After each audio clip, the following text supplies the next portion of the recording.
We saw the Tony Alfaro's out here. What can he bring to this group, do you think?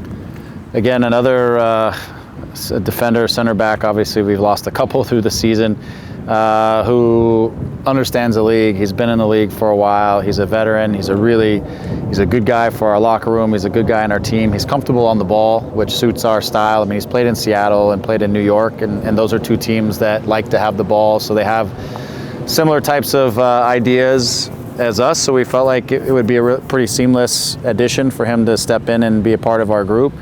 Obviously, he's a local guy, so his adaptation to Southern California isn't going to be too difficult. But we like his demeanor, his personality, the fact that he's comfortable on the ball, and that he has a lot of experience in the league, and that he's going to know MLS inside and out, which makes it an easier transition for him.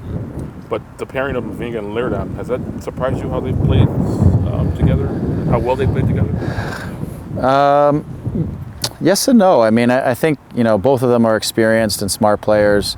What has been interesting for me is how much they've communicated and collaborated and talked, whether it's on the field, off the field. They're constantly talking about situations, scenarios, plays in the game, how to manage them better. And in that dialogue that they're having and meeting with Dan and the others, they've kind of really gotten onto the same page fast. And so Kelvin's an experienced player who's kind of a hybrid nowadays between like a fullback and what I would say is more of a third center back, but he's really kind of taken to the two center back role and probably with more ease than I had anticipated he was going to. He's also very comfortable on the ball, and which helps us when we're starting attacks and we're playing out of the back. He's quite comfortable and competent in terms of helping us to get things started in that way. So they've done a really nice job, and so we'll let them keep doing it until they're not doing it. You get Jalen back. Yeah. I guess he had picked up a knock a little bit. Not serious as that? Or? No, he's been managing through the season, kind of like what they call like an osteitis pubis, which is some inflammation in the growing areas, and he's sometimes it flares up on him, and I think in this last series of games that were coming fast with the national team as well, and lots of travel, sometimes that can get a little bit flared up. So in general, it's a little bit of rest. There's some other ways you can help manage it. But he feels okay. It's not something that is like it's acute and you have to just take him out of the game. Sometimes he just needs to recover a little bit. His body needs to regroup. So. He didn't do anything today. He obviously just kind of drove up from San Diego this morning, and so he came out and he's just getting some recovery stuff that he needs that will help him to move forward to possibly be available for Saturday. It's the most minutes he's probably played. Yeah, I mean between the level, between the level and now playing at a different speed and with men and playing the MLS games and playing the international games, this has been a super busy stretch, 6 months really for Jalen, and so I'm sure his body is trying to adapt to all that because he's not used to so much. So just going to take a little time. We'll be very, very aware and cautious with him as we can keep moving forward. Going into Vancouver, what do you thought? They picked up a win last night. That put you guys 3 points further than you were after Saturday night. But doesn't change anything really for us. It's one game at a time. Try to keep our momentum on our side. We'll go there and try to have a good performance. Stick to the things that have been working for us. Just important that we talked about at the end of training, the things that are helping us to be successful in the stretch, and just make sure we keep doing those things and we don't get outside of that and go there and try to set ourselves up for win. But for 3 points. But each game is its own little process, which is where I think we've done our best work in this stretch is we haven't gone out saying, okay, we have to win this game. We've gone out and said, okay, we have to make each play.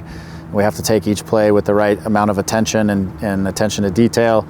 And we got to set ourselves up for a position to get points at the end of the game. And then, we try to get 3. And so I think we've been really committed to each play in a better way, more focused again on some of the details inside the game and not so singularly focused on we've got to get a win today just to get out of the stretch. We feel like we're more concentrated on just the game and doing well in the game and doing the things we need to do. How's the turf play up there compared to the others around? Is that, I guess it's always a challenge. Yeah, I mean they're all just a little bit slow. They like some of the others will they'll spray it before the game, but it stays wet for only so long. I think if I'm not mistaken, I think they've replaced it in the last like 18 months or so. So it's maybe a little softer or a little more cushiony than it once was. But I think it's okay. I feel like it's been a little while since we've been up there, but I feel like it's okay. There's all turf is not good turf, but there's some that are better than others for sure. That's kind of my philosophy on turf. So ideally ideally it plays a little bit quicker, and hopefully we can push the ball through it and then keep the speed of the game up in the ways that we would like to. How's Bond doing? I think he's out here today. Yeah, he's doing better. He's doing better. It was just a tightness kind of setback. It wasn't, again, anything acute. And so having a couple games of rest and a handful of days of rest, he's definitely feeling better than he was. As a coach, what you guys have been through, and then, if you come into this game here and then you get a break, I mean, the breaks coming at the wrong time, or something you guys really, you need a break?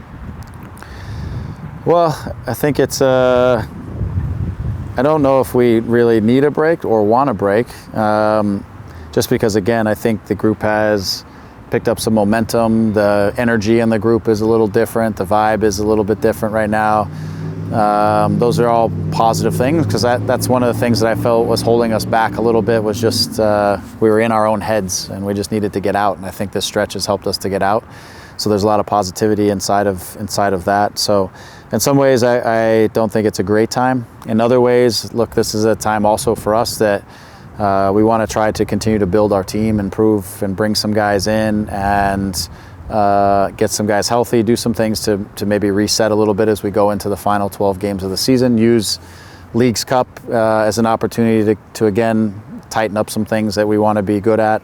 If we can win some games in that, you never know. You put yourself in a position to maybe to go for it. But it's our primary thing here in this window is it gives us a little gap between league games to continue to add some pieces or just build on some momentum that we've been able to try to build. And where do you think you're at in the adding process? Well, I mean, it's a tricky one for us because right now it's all about in the league stuff, and so we have some conversations going on. Teams aren't eager to move right now until they get out of this stretch of games and they go maybe into the Leagues Cup break. Then I think you might start to see some movement around the league. Whether it's us and we're involved in that will depend on what opportunities are there. As far as working on things outside of the league, we ultimately can't really do anything until I think it's August 4th till it closes. But we certainly are having some discussions with, I'd say, 3 or 4 players that are of interest to us. If we can, free agents, if you will, if we can put together the right situation for them and for us, then we may see 1 or 2 come from outside the league as well. Are these moves to get through this season, or is it to look ahead to 2024, or is it just to get you in a chance to compete and win something this year? With not so much, or is it so much looking ahead to 2024 as well? Or? Nah, most, if not all, are for things beyond this year, but there are also ways that we think can help our team short term. Obviously we've lost some players in different ways. Earlier in the season, we talked about trying to add a winger to our group, which we didn't in the winter window. So there's different. We're still looking. We still have a roster build plan that we're trying to fulfill between now and the beginning of next season. And if the pieces are there for us now, then we'd like to do some of that work now, so that we don't have to do it all in the winter. But it's also we're also kind of in a moment where most of it is like opportunity. It's not. We don't have. Especially outside of the league, we don't have the capacity to just go make things happen. It's basically who's available and then are they the right fit for us. So most of it is got to be a dual purpose, which is guys who can help us now, but also guys that we see into the future helping us to strengthen our roster. All right. That's great. Yep, you got it. Thank you, Greg. Okay.